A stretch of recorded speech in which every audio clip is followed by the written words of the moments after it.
Dear students, today we will study about what did liberal nationalism stand for. Liberal nationalism का क्या अर्थ है? यहाँ पर हम लिबरल नेशनलिज्म को दो क्षेत्र में मेनली पढ़ेंगे, एक पॉलिटिकल क्षेत्र में, एक इकोनॉमिक क्षेत्र में। Let's start. Ideas of national unity in the early 19th century, Europe were closely allied to the ideology of liberalism. 19th century में लिबरलिज्म के नाम पर यूरोपियन कंट्री एलाइड हुए, आपस में जुड़े।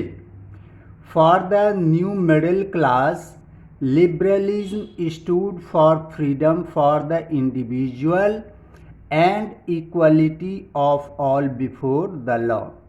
जो मिडिल क्लास थे, मैंने लास्ट अपने लेक्चर में आपको बताया था कि जो भी परिवर्तन हुआ था उसमें मेनली मिडिल क्लास जो है उसमें आगे बढ़कर हिस्सा लिए थे और जोरदार प्राचीन पद्धति का विरोध किया था।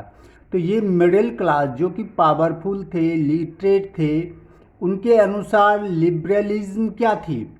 फ्रीडम फॉर द इंडिविजुअल, प्रत्येक व्यक्ति को फ्रीडम मिले, and equality of all before law, और कानून की दृष्टि में सभी को समान अधिकार मिले, सभी एक जैसा हो, एक समान अधिकार रखता हो।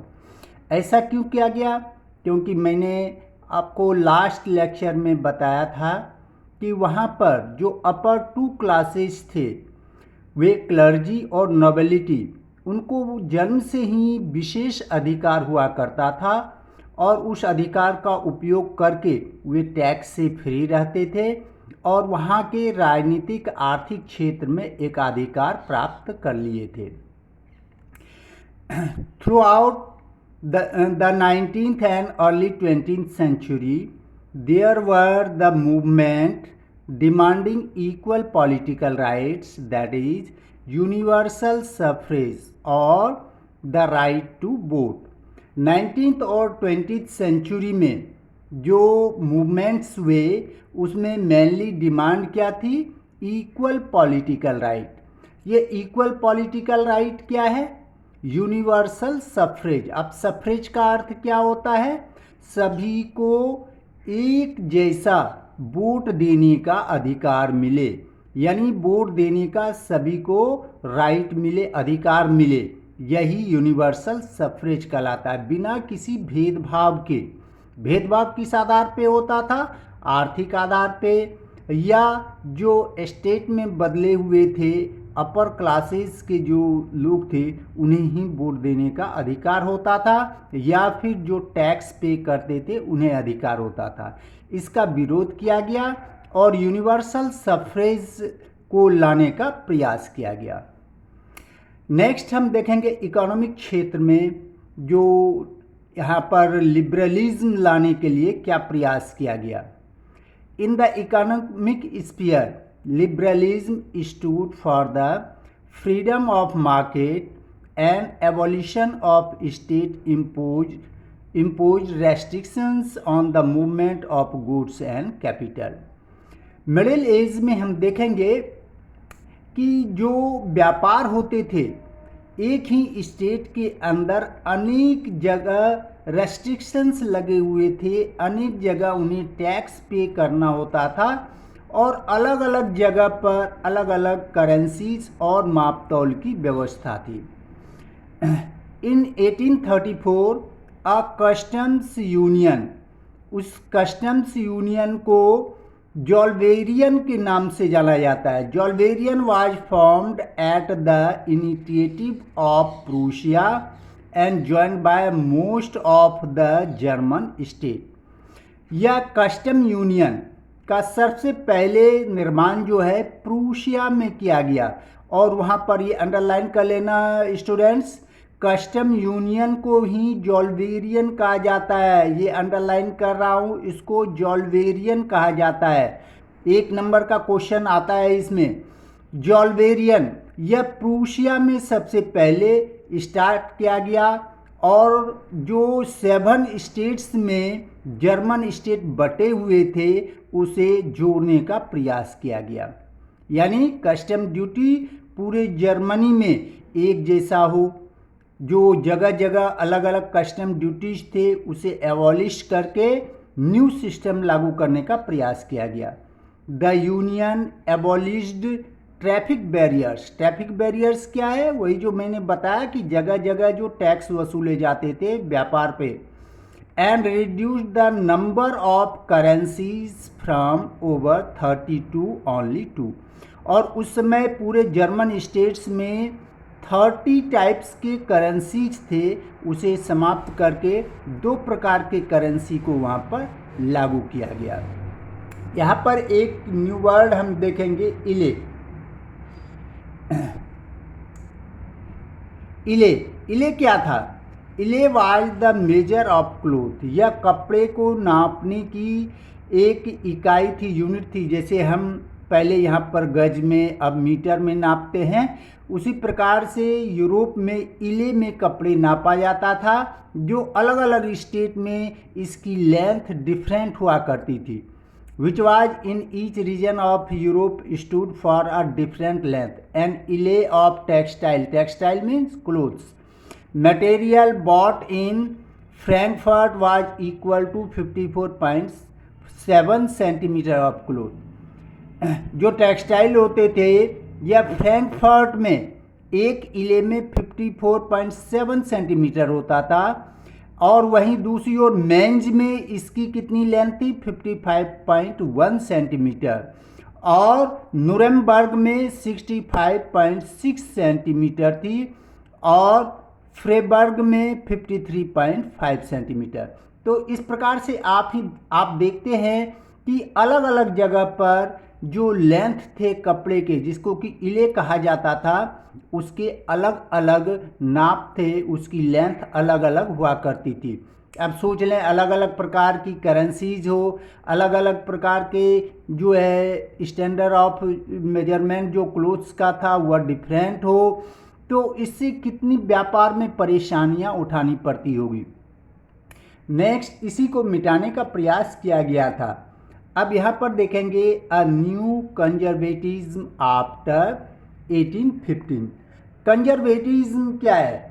पुरानी व्यवस्था को लागू करना। पुरानी व्यवस्था क्या थी? जो नेपोलियनिक एज के पहले वहाँ पर मोनार्कियल रूल था, उसी को सेटअप करना, जिसे कि नेपोलियन ने समाप्त कर दिया था। Following the defeat of Napoleon in 1815 में जो है नेपोलियन की सेना पराजित हुई थी यूरोप की कंबाइंड सेना से। तो उसकी नेपोलियन की सेना जब 1815 में पराजित हुई तो European governments were driven by a spirit of conservative. Conservatives believed that established traditional institution of the state and society। जो कंजर्वेटिव्स थे उनका यह विश्वास था कि जो ट्रेडिशनल यानी कि पहले जो मोनार्कियल रूल था उसे लागू किया जाए, और पहले जो स्टेट की व्यवस्था थी उसी आधार पर जो स्टेट का निर्माण किया जाए। लाइक दी मोनार्की, गवर्नमेंटियल फॉर्म क्या थी? मोनार्की। चर्च जो कि शासन में, सामाजिक क्षेत्र में वे हस्तक्षेप करते थे, एकाधिकार स्थापित करते थे, तो चर्च की शक्ति को भी पुनः लागू करना। Social hierarchies, property and the family should be preserve. Family, क्योंकि जो किंग हुआ करते थे एक ही फैमिली के, वे ये हायरार्कियल यानी कि बाप के बाद बेटे, बेटे के बाद उसके बेटे, इस प्रकार से गद्दी पर बैठा करते थे। तो इस प्रकार से फैमिली को आगे बढ़ाने की व्यवस्था करने पर जोर दिया गया कंजर्वेटिव गवर्नमेंट के द्वारा। The European powers like Britain, Russia, Prussia and Austria who had collectively defeated Napoleon met at Vienna to draw up a settlement for Europe।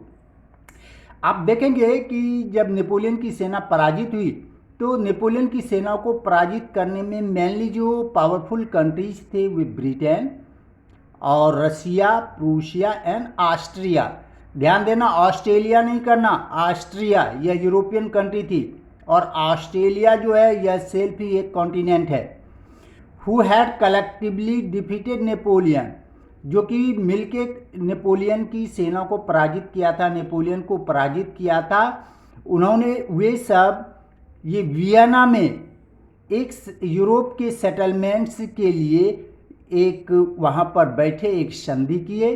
The Congress was hosted by the Australian chancellor Duke Metternich and they Drew up the treaty of Vienna of 1815।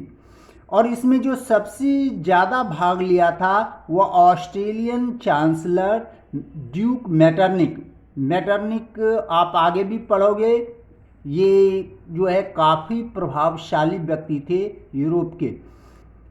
And they Drew up the treaty of Vienna of 1815। और यही जो 4 countries थे उन्होंने एक treaty की जो कि treaty of Vienna of 1815 के नाम से जाना जाता है। आप देखेंगे इस ट्रीटी के कारण ही आगे यूरोप जो है धीरे धीरे 2 पार्ट्स में डिवाइड हो गए थे, 2 भाग में ये बट गए थे और उसी के फलस्वरूप लास्ट आप देखेंगे फर्स्ट वर्ल्ड वॉर हुआ था। The main intention was to restore the monarchies that had been overthrown by Napoleon and create a new conservative order in Europe. उनका उद्देश्य क्या था? इस वियना जो ट्रीटी हुई थी इसका उद्देश्य था कि नेपोलियन ने जो मोनार्कियल रूल को समाप्त कर दिया था उसे फिर से लागू करना, रिस्टोर करना मोनार्कियल रूल को। कंजर्वेटिव रिजीम्स सेटअप इन 1815 वर ऑटोक्रेटिक। ऑटोक्रेटिक क्या होता है मैंने पहले भी एक्सप्लेन किया था। ऑटो मीन्स सेल्फ, यानी सेल्फ अपनी इच्छा के अनुसार जो रूल करे, यानी कोई भी कॉन्स्टिट्यूशन ना हो, कोई उस पर दबाव ना हो, और इसको हम निरंकुश शासन हिंदी में कह सकते हैं। Most of them imposed censorship law. Censorship law जो सोशल मीडियाज हैं उस पर एकाधिकार स्थापित करना, यानी सेंसरशिप लॉ के द्वारा जो सोशल मीडियाज हैं उस पर पूरा कंट्रोल होना। किसका कंट्रोल होना? गवर्नमेंट का। किस प्रकार की गवर्नमेंट? जो मोनार्कियल यानी राजतंत्र गवर्नमेंट थी, जो ऑटोक्रेसी गवर्नमेंट थी, उसका अधिकार हो। To control what was said in newspaper, books, plays and song. और सोशल मीडिया के उस समय क्या क्या साधन थे? न्यूज़पेपर थे, बुक्स थे, प्लेज मीन्स नाटक जो खेले जाते थे, और songs. And reflected the ideas of liberty and freedom associated with the French revolution. जो आइडियाज फ्रेंच रेवोल्यूशन द्वारा जो लिबर्टी और फ्रीडम का दिया गया था इसको एबॉलिश किया गया, लिबर्टी को समाप्त की गई और पुनः जो है ये मोनार्कियल रूल, निरंकुश शासन जो है वहाँ पर ऑटोक्रेटिक रूल्स को लागू किया गया। नेक्स्ट हम आगे देखेंगे major points of the treaty of Vienna. Vienna की ट्रीटी में कौन कौन से मेन जो है इसमें जो है परिवर्तन किया गया।